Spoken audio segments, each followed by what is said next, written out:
Hey everyone, welcome back to Quick Shifts. My name is Jason, and today we're going to be working on the 4xe, and we're going to put on this takeoff bumper from another Jeep Wrangler 4xe and put it onto our 2023 Jeep 4xe.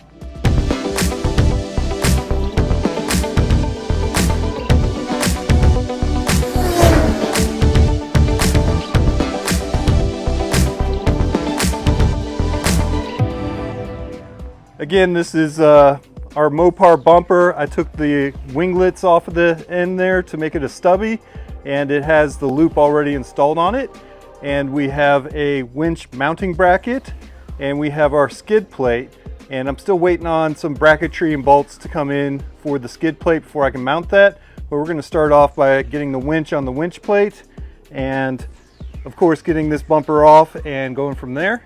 And if you guys don't know, I found a good coupon that I was able to use to pick up our Badlands Apex from Harbor Freight.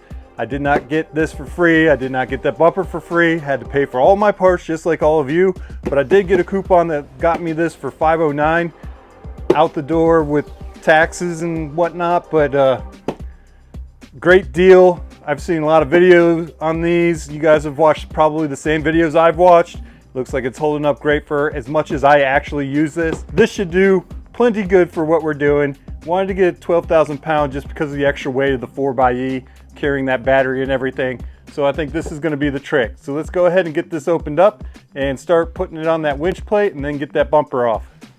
As you guys can see, the Badlands unit here. So let's go take a look. Flip this over. We'll bring the winch plate over and make sure that these holes line up. All right guys, so we flipped the winch upside down, pulled the mounting plate over and set it on top to make sure that these holes line up, and they do as we anticipated. In order to mount this winch to the bracket or the mounting plate, you have to take these square nuts and slide them in here and line those up in the holes. And there's 4 of these.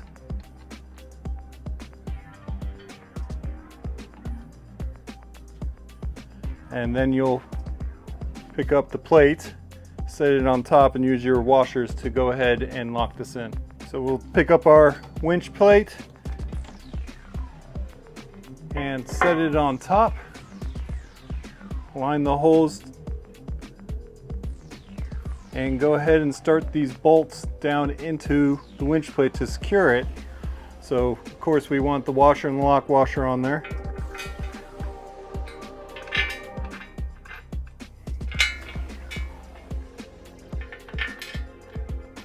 And then it is a 5/8 socket, torqued down to 30 foot-pounds. 30 to 33 is what it says in their manual.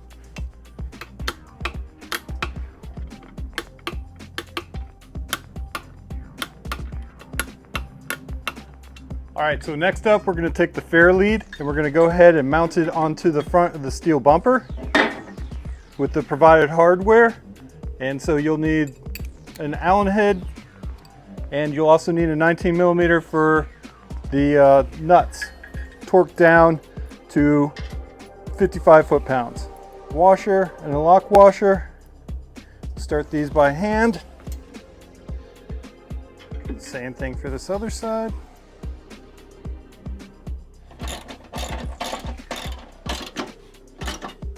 Then we'll grab our torque wrench. The fair lead is on, and so let's move over here and go ahead and get this bumper off. And first we're going to pop these stays here and get this centerpiece out of here. So let's start with that.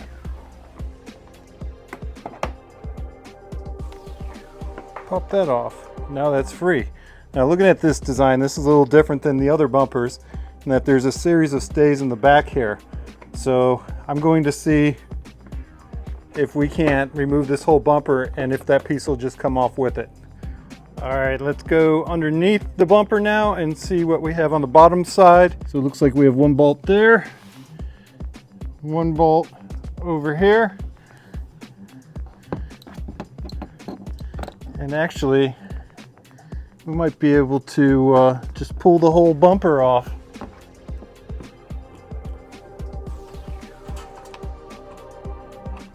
All right, there we go.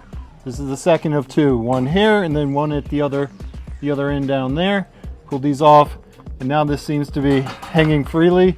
So we'll see if we can get inside here to get those 8 bolts, 4 on each side there, to take this bumper fully off here. So another thing you want to make sure you do is disconnect this cable here, which I've already pulled it apart, which connects your fog lights. Okay guys, so you're learning with me. There are these stays here that you have to pop out underneath the bumper here.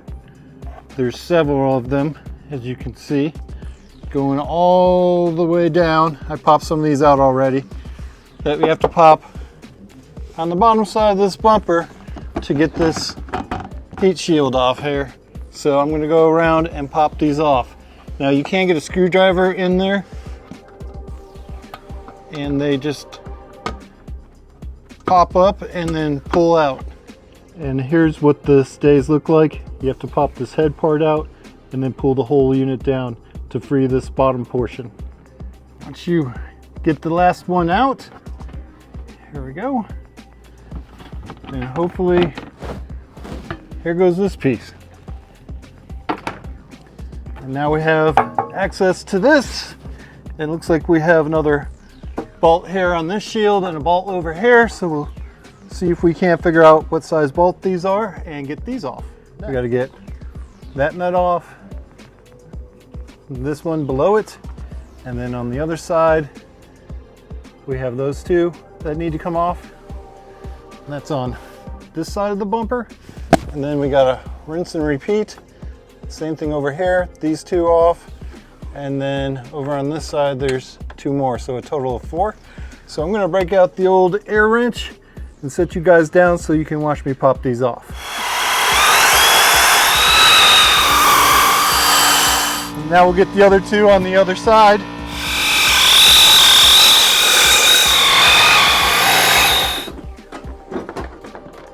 Ta-da!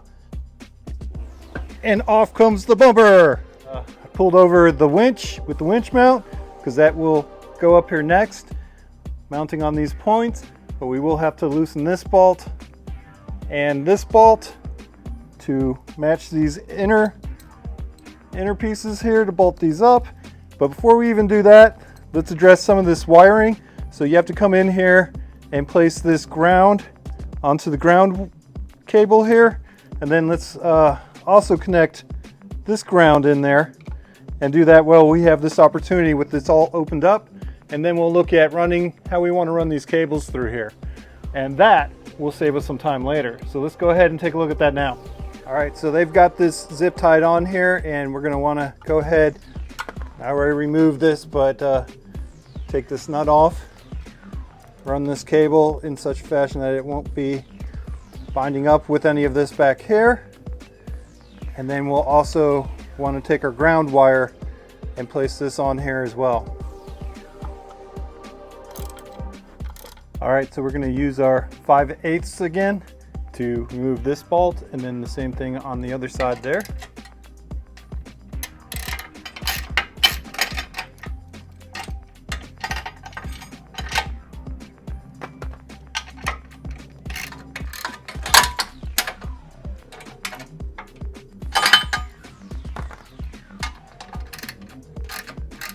All right, let's go grab our bumper and bring it from over there, bring it over here, and start lining this up. I think I'm going to run these cables down through here afterwards and take a look at it. So let's see how these line up. This is the heavy lifting part. Now we can start looking at how to line this up and then lift it into place.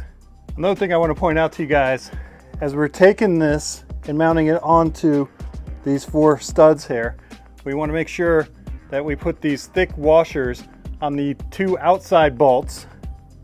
So here, and these will be filled by this spacer, so it'll make up the space and make it equal for when we're mounting it on here, so there's no gap between these due to the winch mount plate. So we're going to go ahead and line that up and set this on there, and then move it onto the bumper.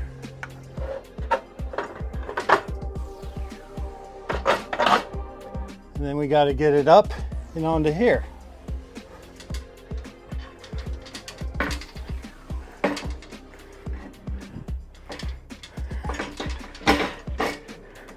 All right, so I got the bumper started a little bit. I'm going to use a couple of the nuts on this side here, just finger tight on just a little bit, so then I can wiggle it around and get the bumper seated all the way on. This will give me some assurance that it's not going to drop on me. After that first test fitment of the bumper, I realized a few things I got to address over here with how it mounts up on the brackets. So the mounting plate has to go on before we put the bumper on. That'll help out. Plus also, I'm probably gonna have to put some spacers underneath the winch here, between the winch and the mounting plate, to lift it upward so the spooling wheel will clear, so we can turn that to have free spooling. Without that in there, it was too low and it was bumping. There wasn't clearance for it, so you couldn't turn the switch to turn it free spooling. So I'm gonna tinker around with this a little bit and get the fitment where we need it, and then we'll lock it down. Let's go ahead and give this test fit number 3. See if we got it closer.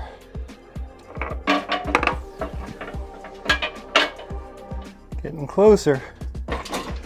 Still needs some more clearance. Well, after a few trials and errors of test fitting, we've come to find out that this is not going to clear going to free spool with the bumper on it. It rubs right here on there. So in order to make that clear, we got to get some spacers to go between this and the winch plate, the winch and the winch plate. So I had tried stacking up some washers, and I would need a 4th washer all the way around to do that. And at that point, you might as well buy that Rugged Ridge spacer that they sell for a different model year, but it seems to work for this. I did some research like you guys probably did on YouTube and Google's to find it, and that looks like that spacer is going to be the way to go to lift this whole unit up a little bit and give this the clearance with the bumper. Additionally, so we'll move ahead, we're going to go ahead and run this wiring down through here. And as you guys can see, I've run my fishing line down through here and hooked these up, and go ahead and pull this up through to get the wire to pop up through here, and then we'll run it over here. And we'll just fish that up. Make sure this is out of the way. And once we've got this finalized, we'll go ahead and zip tie it. But for now, I want to leave this a little bit loose through here until I get this situated with the spacers and securely mounted. Now we've got our cables pulled up and through. We're running them over. This is our positive cable. We're going to hook it up, bolt it down into here onto the switch that came with the Harbor Freight winch. We're going to make sure this is set to off. You can see it's set to off. And then we're going to finish bolting this up, and then we will bolt the ground down and we'll be done with the wiring.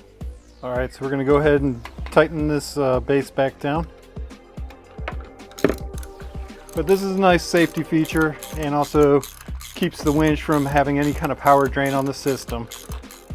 All right, nice and snug. I'm going to go ahead, place that in there for now. And then I will tighten down the power line here. And then I'm going to ground it here. And now we have power to the winch. If I turn this selector on, and you can hear that it's working. So we just got to get those spacers, mount this on, and then put the bumper back on, and we'll be all set to go. All right, so a few days have passed, and as I showed you guys before, I was having issues with the spacing on this. So the selector switch for the free spool wasn't able to turn out with this bumper on.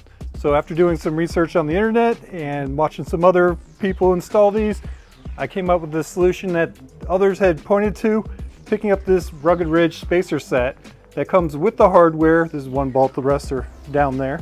But this should allow us to lift up the winch just enough that it should clear on the Mopar bumper. So again, I'll put this in the description down below, but here is the part number from Rugged Bridge. And let's go ahead, throw these spacers under the winch here and install that and see if it gives us the clearance we need to be able to fit this bumper on and hopefully wrap up the installation of the winch. First off, we'll lift up the winch and get the spacers placed underneath it.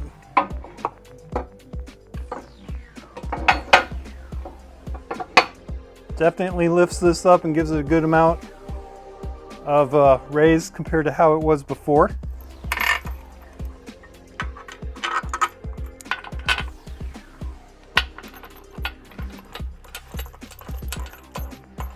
So I am going to try and push the winch as far towards the Jeep as I can to give it clearance on the front end, because I do believe the bumper is going to push right up against the winch based off of previous install attempts. And we will torque these down to the same spec as we originally did. So now that I've got these started in here, I'm going to push the winch as far back as I can and then start torquing these down using a 14mm socket.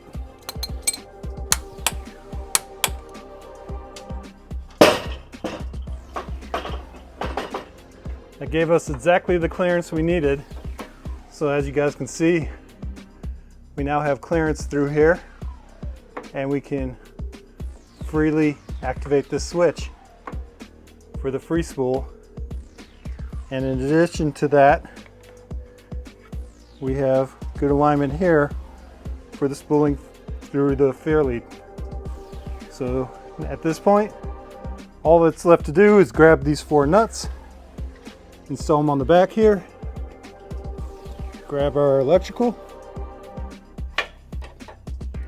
There we go. Get this plugged in.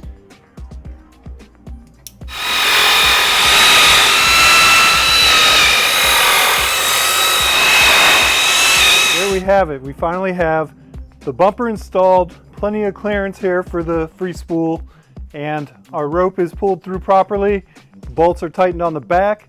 They're kind of a pain to get in back here. And I'm going to leave this little cowl that goes across the top here off. I don't see any need to have that on there. So it'd be a pain in the butt. I have to cut it up. There's not really any clearance back here to fit it back here. So we're just going to leave it as it is for now. So that's the bumper installed. The only thing left is this skid plate here, but we're waiting for some pieces to come in still. All right, so last for the winch, we have to put this hook on. This is a real easy install. You got a nice little cotter pin back here. Pull it through, remove that pin, slide it through here. And it doesn't matter, the rope spins, so you can put it on whichever side. But then put your cotter pin back in here, and then make sure you open it back up to keep it from slipping through. And that should keep it in place so it doesn't slip out. So now we're going to go ahead and pull the line out on the synthetic line on the Badlands winch. And we're going to pull it all the way out and use the Wagoneer to pull it back up to pre-tension the line so we're ready to go if we need this on the trail. That's the line all the way out.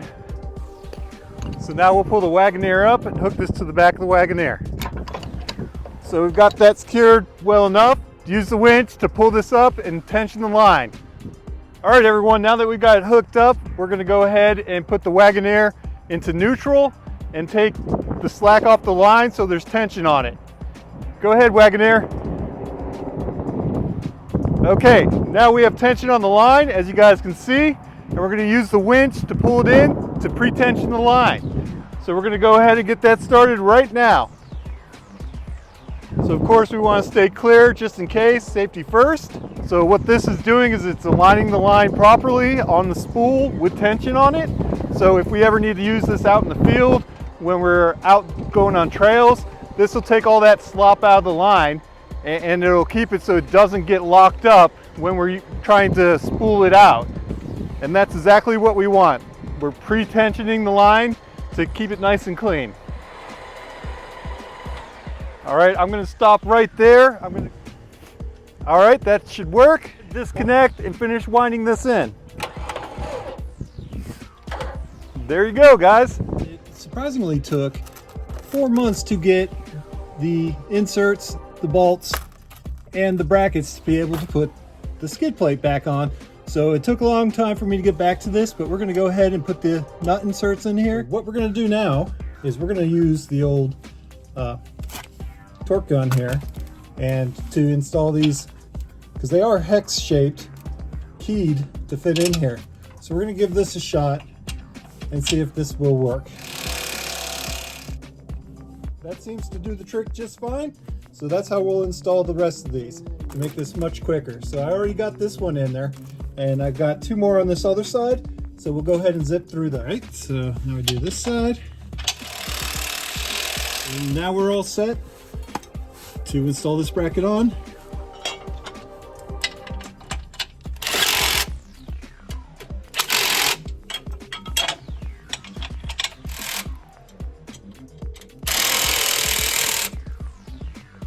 Now that we have those installed, we're going to go ahead, grab our skid plate, hold it up into place, and start putting the 1, 2, 3, 4, 5 bolts in front and the 2 bolts in the rear in place to hold this up.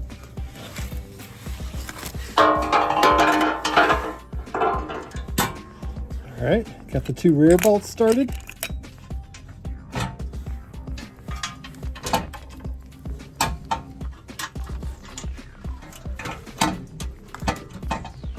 All right, now that we got those in there, now we can start snugging them up.